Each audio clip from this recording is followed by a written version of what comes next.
Assalamualaikum warahmatullahi wabarakatuh. Halo sahabat TV 10. Salam jumpa kembali bersama program Bincang Psikologi dari TV 10. Kali ini hadir bersama saya Carla Ratna dan psikolog kita Bapak Setio Purwanto. Apa kabar Pak Setio? Baik. Kami berada kembali di Padepokan Patrap Surakarta milik beliau, kembali mengunjungi beliau untuk mengajak berbincang-bincang bincang psikologi di mana akan mengajak kita untuk sehat secara mentalnya ya Pak secara ya? mental. Mentalnya, jiwanya sama ya Pak insya Allah. Karena memang kesehatan mental atau kesehatan jiwa ini bisa diartikan sebagai keadaan yang sejahtera ya Pak. Kalau hidupnya sejahtera tapi ternyata jiwa atau mentalnya tidak sejahtera, itu belum sejahtera yang sesungguhnya. Nah, berharap dari tayangan ini kita menemukan solusi atas masalah hidup yang dihadapi oleh sahabat TV 10. Dan kita juga buka kesempatan untuk sahabat TV 10 mengeluarkan unek-uneknya atau mungkin apa yang menjadi bebannya selama ini. Nah, silahkan ke nomor WhatsApp yang tertera di layar. Masih ada kesempatan untuk mendapatkan voucher gratis konsultasi dengan psikolog kita. Ya Pak ya, masih disediakan voucher gratis untuk konsultasi baik itu online ataupun offline. Nanti yang berhak atau yang beruntung akan dihubungi oleh tim TV 10. TV 10. Oke, baik Pak. Di kesempatan kali ini kita akan ngobrolin tentang satu tema yang menarik sih. Bicara tentang seorang manusia itu memang makhluk individu ya Pak. Tapi kalau disuruh sendiri atau selalu merasa sendiri itu kok sepertinya juga nggak mau, karena terlepas dari makhluk individu, manusia juga merupakan makhluk sosial. Betul. Ya, tapi kadang kita juga butuh waktu untuk sendiri, untuk bisa evaluasi diri atau untuk menenangkan diri. Cuman konsepnya antara kesendirian dengan kesepian itu kan beda ya Pak. Betul. Nah, yang akan kita obrolkan kali ini adalah tentang kesepian. Say no to loneliness. Kita bicara dulu deh Pak, apa sih sebenarnya kesepian itu menurut ilmu psikologi? Karena kita tadi sudah pecah konsepnya antara kesendirian dengan kesepian itu beda. Orang sendiri belum tentu kesepian, orang lagi bareng-bareng temennya bisa jadi merasa kesepian gitu kan ya Pak ya. Nah, kalau dari sudut pandang ilmu psikologi gimana Pak melihat loneliness ini? Loneliness ya. Jadi kalau sudah bicara nes ya. Nes itu nggak enak ya Pak, ngenes itu juga nggak enak. Ya itu pasti ada satu hal yang tidak menyenangkan ya, loneliness. Kalau lonely itu kesendirian, sendiri. Lonely ya, alone. Nah kalau loneliness ini adalah satu ketidaknyamanan, adanya satu perasaan terasing atau terpisah atau terisolasi. Ya, jadi dan ini bisa terjadi pada seseorang di tempat yang ramai pun dia bisa merasa kesepian, merasa sendiri gitu. Atau memang betul-betul sendiri itu bisa jadi dia merasa kesepian. Nah, kondisi-kondisi seperti ini kan akan menimbulkan sebuah efek domino ya. Jadi bisa nanti akan pikirannya jadi kemana-mana, perasaannya tambah ini, tambah down, kemudian juga secara sosial dia akan justru malah menarik diri, merasa bahwa lingkungan sekitar itu mengancam kenyamanannya gitu ya, atau mengancam apa ini? Pokoknya negatif gitu ya kalau memandang lingkungannya karena kesepiannya itu. Kalau yang itu mungkin ini ya karena dia terlalu curiga dengan lingkungan ya. Tapi kalau yang namanya loneliness itu dia memang bukannya mengancam tapi tidak nyaman gitu. Jadi kayak apa ya, magnet itu kayak bertolak gitu loh. Jadi rasanya itu nggak mau bergaul. Justru gitu. Menarik diri berarti. Nah, dia menarik diri atau yang sering kita sebut dengan withdrawal. Jadi dia lebih nyaman dengan sendiri, lebih nyaman dengan berada di kamar sendiri, tapi diawali dari rasa kesendirian tadi. Jadi karena pikirannya itu dia lebih fokus pada loneliness, kesendirian, kemudian merasa sepi, akhirnya membentuk perilaku yang mengasingkan diri gitu. Ya awalnya mungkin sih banyak penyebab ya orang mengalami loneliness itu. Apa Pak penyebabnya di antaranya sampai orang tuh merasa bahwa dirinya tuh kesepian gitu? Ya awalnya mungkin dia merasa tidak nyaman aja dengan lingkungan sosial gitu. Mungkin jadi tadi awalnya dia merasa terancam juga, jadi bisa merasa tidak digunakan oleh lingkungan, merasa di nomor tujukan. Bukan nomor 2 lagi ya, tapi nomor 7. Nomor 2 lagi. Ya, perasaan subjektif seperti itu sehingga menimbulkan dia justru merasa tidak digunakan. Atau yang paling signifikan itu ketika seseorang itu kehilangan orang yang dicintai. Atau ya misalnya orang yang dulu suami istri gitu ya, kemudian istrinya mendahului meninggal gitu, dia merasa loneliness. Kemudian anak-anaknya yang sekarang udah besar-besar, punya kehidupan sendiri, terus berdampak ke dia menjadi merasa loneliness, merasa kesendirian. Kemudian bisa jadi di tempat-tempat kerja yang tadi di nomor tujukan tadi. Tidak ada penerimaan, gitu. Tidak ada penerimaan, atau dia sendiri yang merasa tidak diterima, sehingga dia sendiri yang merasa tidak diterima. Nah, bisa jadi kan dia ekspektasinya terlalu tinggi, dia mengharapkan bahwa aku ini prestasiku udah banyak, aku ini sudah berjasa besar, tapi kenapa aku tidak diangkat jadi kepala gitu misalnya ya. Jadi tidak sesuai ekspektasinya, tidak sesuai ekspektasi gitu. Nah, sehingga itu menimbulkan ketidakberhargaan akan dirinya, sehingga untuk apa aku kerja, untuk apa aku ini, untuk apa aku bersosialisasi, untuk apa aku bergaul dengan orang-orang itu. Nah, akhirnya menarik. Nah, dari situ bukannya membuat dia lebih baik kondisinya, tapi justru dia semakin terpuruk dengan ya ketidakbergunaan dan seterusnya. Kalau itu tidak segera ditangani atau dia tidak menemukan sisi-sisi positif dalam pekerjaannya, kalau kaitannya dengan pekerjaan, ya dia akan semakin terbuang dengan sendirinya gitu loh. Sebenarnya orang lain nggak membuang loh, tapi dia membuang dirinya sendiri gitu. Karena dia sudah beranggapan bahwa aku ini nggak digunakan. Nah, akhirnya dia minggir gitu. Dan benar-benar terbuang akhirnya. Benar-benar tidak dipakai. Tidak dipakai lagi. Nah, itu.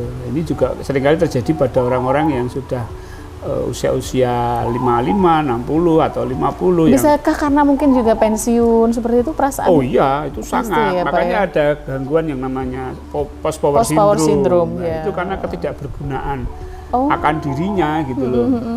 Kalau dulu orang masih meminta saran, orang masih menggunakan, apalagi kalau masih punya kekuasaan ya waktu menjabat, dia masih merasa bahwa aku ini berguna. Tapi ketika itu sudah berubah gitu kan, kehidupan dia berubah ya, akhirnya orang lain kan tidak menggunakan dia lagi.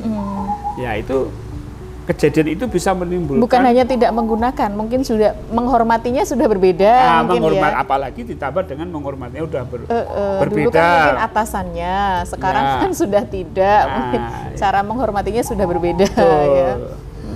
Pengakuannya ya bisa juga dengan fasilitas-fasilitas yang dia terima gitu kan. Nah, itu akan menimbulkan sebuah kesendirian.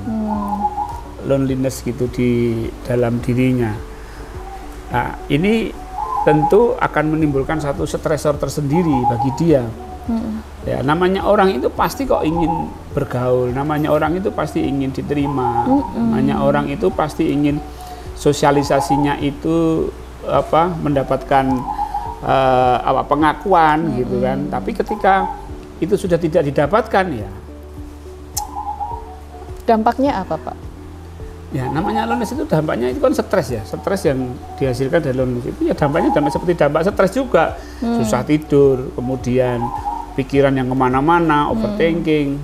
Bahkan kalau yang parah itu bisa mungkin mati lebih baik ya ini ya. Sampai merasa seperti itu. Lah daripada gimana nggak ada dukungan secara sosial sama sekali kan, nggak ada, dia tidak berinteraksi dengan orang lain kan. Betul. Ya otomatis mau apa lagi mau gitu, apa lagi yang dicari dalam hidup gitu ya. Ada perasaan seperti itu. Ada perasaan seperti itu dan dia lebih tidak bisa berpikiran luas gitu. Siapa sih yang tidak menggunakan saya gitu. Kalau gitu, oh ternyata orang-orang kantor. Nah ini tetangga-tetangga masih banyak yang, oh ini kolega-kolega yang lain masih banyak yang membutuhkan saya. Nah itu kalau dia mau berpikir luas. Tapi kalau sudah orang itu sudah terkena namanya gejala loneliness gitu, itu sudah nggak bisa melihat seperti itu. Fokus dia kayak kacamata jaran tuh loh, yang dilihat hanya teman-teman yang nggak menghargai dia gitu. Dia tidak melihat mungkin pasangan hidupnya yang masih membutuhkan dia, anak-anak dia, terus tetangga-tetangga itu sudah nggak dilihat lagi. Seperti itu ya. Iya. Loneliness itu. Nes itu pokoknya sudahlah. Habisnya ngenes. Bagaimana cara mengatasinya? Nanti kita juga akan obrolkan. Jangan kemana-mana, tetap di Bincang Psikologi. Kami segera kembali setelah jeda.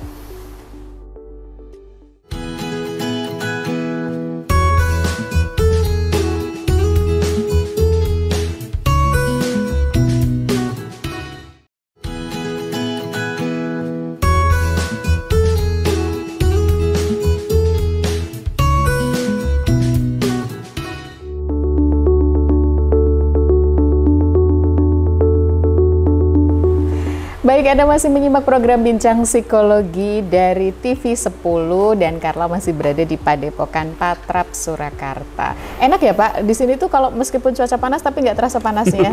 Memang konsepnya seperti ini ya Pak? Iya. Jadi semi terbuka. Ini biasanya tuh kegiatan apa saja di Padepokan Patrap ini Pak?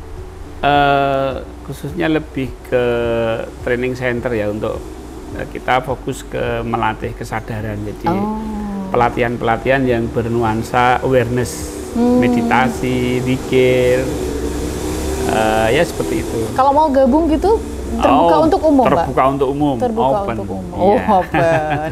Nah, ada di Maps ya. Nanti kalau mau ke Pak Setio, mau di Padepokan Patrap Surakarta ini untuk melatih awareness-nya. Silahkan, ada di Maps ya, Padepokan Patrap Surakarta. Silahkan. Biar nggak merasa loneliness juga bisa ya Pak di sini. Temennya banyak aja, kan? Ya. Minimal ada banyak perkutut yang lebih merasa tenang di sini. Betul, apalagi kalau ketemu banyak orang kan di sini ya Pak ya, nanti bisa berinteraksi, bisa saling menerima. Bicara tentang loneliness ya, tadi penyebabnya bisa jadi karena ditinggalkan, bisa jadi karena trauma, bisa juga Pak merasa loneliness gitu, atau enggak, atau ada efek lain dari? Ya, trauma itu menyebabkan loneliness ya, dan itu berarti kan sumber stresnya jadi bertambah. Yang pertama trauma, yang kedua loneliness. Jadi kayak ya, masalahnya apa? Ya?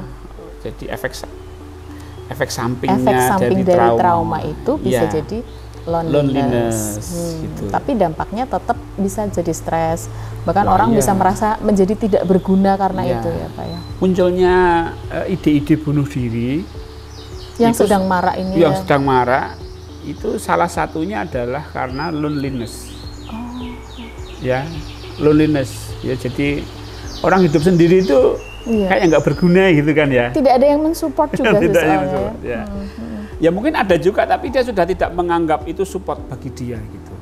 Oh iya? Iya, jadi mungkin orang lain itu support. Ada yang mensupport, tapi dia sendiri yang menutup merasa dirinya gitu. Ya itu tidak berguna. Jadi inilah, kalau orang itu sudah dilingkupi ya, frame-nya, lingkupnya itu adalah loneliness, itu support apapun, dukungan apapun dari ini itu sudah nggak membuat dia. Sebelum dia menemukan sebuah pemahaman, oh ada yang dengerin saya ya, oh ada yang mau memperhatikan saya ya. Nah kalau sudah seperti itu, nanti loneliness-nya itu akan cair. Misalnya di keluarga, dia menganggap bahwa dukungan keluarga itu salah satu penyebab dari kegagalan dia. Maka support apapun dari keluarga itu kepada dia gitu, itu sudah nggak dianggap lagi. Nah, kecuali nanti ada seseorang yang mungkin tiba-tiba dia merasa orang ini mau mendengarkan saya, orang ini mau memberikan kok cocok dengan saya. Nah, itu baru dia akan loneliness terbuka, sehingga keluarga tadi ketika memberi support tuh bisa masuk gitu. Jadi harus ada pintu gerbangnya dulu, siapa itu. Nah itu tugas psikolog sebenarnya. Tugas psikolog ya, biarkan psikolog aja. Sekarang bagaimana mengatasinya dulu deh Pak. Kalau kita berada pada situasi bahwa merasa kita tuh kesepian banget, kok seperti nggak ada support, tidak ada support system. Waduh, anak zaman sekarang itu nggak ada support system. Itu kita harus bagaimana Pak mengatasi perasaan loneliness? Itu kan perasaan kita kan berarti ya Pak ya? Iya, perasaan kita. Nah, ya satu yang penting pertama harus sadar gitu loh. Kalau saya itu, ini saya gejala udah loneliness ini. Ini bahaya ini kalau saya terus-teruskan begini tuh bahaya ini. Kalau saya begini terus nanti pikiran saya akan kemana-mana ini, wah nggak betul ini. Nah, kalau dia sudah sadar seperti itu, dia harus sengaja untuk melakukan action-action yang bisa membuka atau mencairkan loneliness-nya. Ya. Yang pertama mungkin dia dengan sengaja membuka hubungan sosial, dengan sengaja membuka hubungan sosial. Ya. Dengan orang-orang yang mungkin dia anggap sebagai orang-orang yang bisa diajak komunikasi. Contohlah misalnya teman SMP, ya kan, teman SMA, ngobrol, ngopi gitu. Jadi bisa dimulai dari situ ya Pak? Bisa dimulai dari yang simpel-simpel, yang nggak berat-berat. Kalau dengan misalnya di lingkungan keluarga menjalin komunikasi, mungkin kalau itu ketika berat ya jangan gitu. Misalnya orang tua saya itu suka maksa-maksa saya gitu, jangan. Ya itu nanti akan cair sendiri ketika orang itu sudah melakukan action dengan orang lain yang dia anggap itu enak diajak ngobrol gitu loh. Ya, teman SMP. Jadi biar enjoy dulu aja gitu ya. Enjoy dulu. Dia senyamannya aja dulu dengan siapa gitu. Dulu, gitu. Atau misalnya lah kalau merasa sendiri gitu, datang aja ke tempat-tempat yang itu ada komunitasnya. Misalnya datang ke masjid gitu. Atau ya sekedar di masjid itu sekedar sholat berjamaah, sudah selesai gitu. Syukur-syukur nanti sholat berjamaah, ada tegur sapa, bersalaman, ngobrol sekedarnya gitu. Kalau bisa ditingkatkan gitu. Jadi gitu harus sengaja untuk melakukan kontak sosial. Memang harus dengan sengaja ya? Iya, harus dengan mengawalinya sengaja. Harus dengan sengaja, dengan kontak sosial. Kontak sosial gitu. Kalau dia punya satu hobi, satu hobi atau kesukaan yang dia punya komunitas, coba datangilah. Misalnya suka bonsai misalnya, ya cobalah gabung di tempat orang-orang yang suka bonsai. Ngobrol lama tentang bonsai. Setidaknya biar nyambung lah ya kalau dia ngobrol gitu. Ya, jadi ini untuk mendistract loneliness-nya, untuk mencairkan loneliness-nya itu. Nah, kalau dia suka olahraga, ya misalnya sepeda gitu kan, coba jangan sepeda sendiri gitu loh, tambah loneliness, tambah ngenes. Ya, cobalah ikut klub sepeda di tetangga kan biasanya punya. Ada biasanya. Ada gitu ya, nanti sepeda sambil ngobrol gini. Sambil nanti pulangnya sambil makan soto bareng. Biasanya. Seringnya begitu kan ya, kalau biasanya klub-klub sepeda. Klub sepeda gitu hari ya. Minggu gitu hari sepedaan Minggu, ya, terus sambil makan soto. Itu bisa dimulai dari hobi situ. Gitu hobi, ya. Olahraga, hobi tanaman, hobi peliharaan gitu, atau hobi apalah yang bisa membuat dia itu melakukan sebuah kontak sosial gitu ya. Nah, nanti di situ dia awalnya merasa, iya ya saya punya teman ini ya, teman satu hobi ya. Iya ya, teman-teman di masjid itu akrab-akrab ya. Iya itu akan mencairkan itu. Setidaknya dia merasa tidak sendiri lagi. Dia merasa tidak sendiri lagi gitu. Itu yang memang harus sengaja ya. Inilah kendala bagi orang yang loneliness itu kadang-kadang nggak mau gitu. Itu apakah sudah memang menutup diri atau gimana sih Pak kalau yang loneliness gitu? Iya, kalau sudah loneliness itu kayak terframe gitu loh. Kayak terkungkung gitu loh. Dia terkungkung di alam kesendiriannya. Dan ini biasanya dialami orang-orang yang introvert. Nah, inilah. Wah, sudah introvert. Udah introvert. Dia harusnya sadar bahwa ini saya introvert. Saya sadar bahwa saya introvert dan saya sadar bahwa saya loneliness. Itu kan kalau kalau dia tidak sadar berkelanjutan kan jadi gangguan mental. Ide-ide bunuh diri, jadi schizofren dan lain seterusnya itu kalau diikuti gitu. Nah, kalau dia sadar gitu, segera ambil tindakan gitu. Ambil tindakan untuk membuka. Jadi kalau sudah tahu introvert ya jangan terus, ya aku ini introvert jadi aku memang suka sendiri. Nah, bukan begitu. Bukan gitu. Dimaklumi ya? Bukan dimaklumi introvert itu, kecuali kalau memang pekerjaan saya ini memang di depan komputer sendirian. Oh iya, introvert saya mendukung gitu loh. Tapi kalau introvert nggak mendukung, ya jangan mentang-mentang introvert terus kemudian tidak mau berinteraksi sosial. Tidak, harus segera berinteraksi. Harus berinteraksi, gitu. Karena memang setiap manusia pada dasarnya memiliki kebutuhan untuk bersosial dengan masyarakat gitu. Ya Pak. Nah itu dilatih ya. Dan harus sadar dulu, kalau orang nggak sadar tetap nggak akan bisa sembuh. Karena semua berawal dari kesadaran. Semuanya berawal dari kesadaran. Kesadaran dulu bahwa saya introvert gitu, bahwa saya ini loneliness gitu. Loneliness dan nggak nyaman gitu. Nah, nggak nyaman, dan saya harus berubah. Nah gitu. Kemudian support yang paling penting adalah support keluarga. Support keluarga. Ya, support keluarga.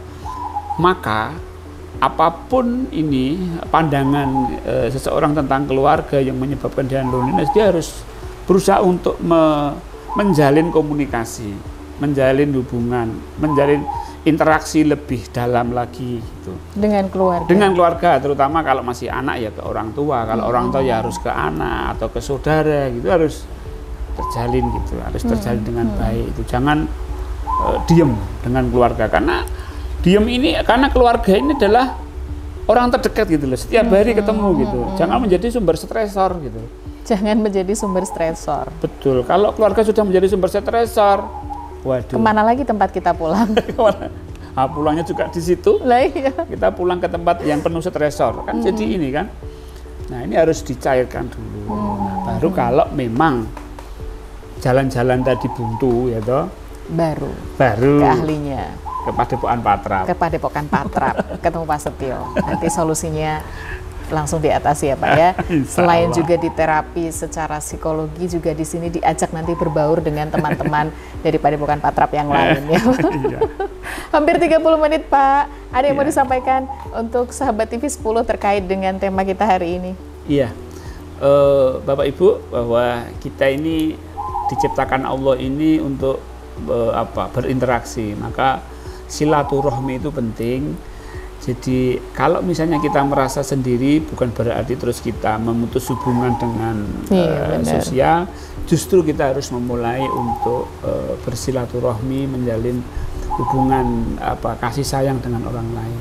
Nanti loneliness itu akan cair dengan sendirinya. Akan cair dengan sendirinya. Karena memang sebagai manusia, pada dasarnya kita itu membutuhkan keberadaan dan juga hubungan yang memuaskan dengan orang lain. Oleh karenanya, kesepian adalah sesuatu yang sebaiknya diatasi. Jika memang Anda kesulitan untuk keluar dari loneliness Anda ini, segera hubungi ahlinya saja untuk bisa segera diatasi dan untuk bisa segera hidup dengan lebih baik lagi ya Pak ya, dengan kesehatan mental yang menunjang kesejahteraan hidup itu tadi.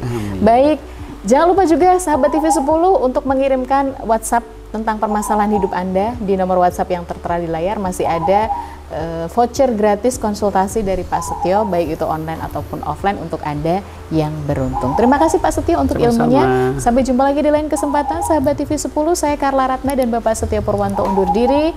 Tetap di TV 10, inspirasi dan edukasi. Wassalamualaikum warahmatullahi wabarakatuh. Waalaikumsalam.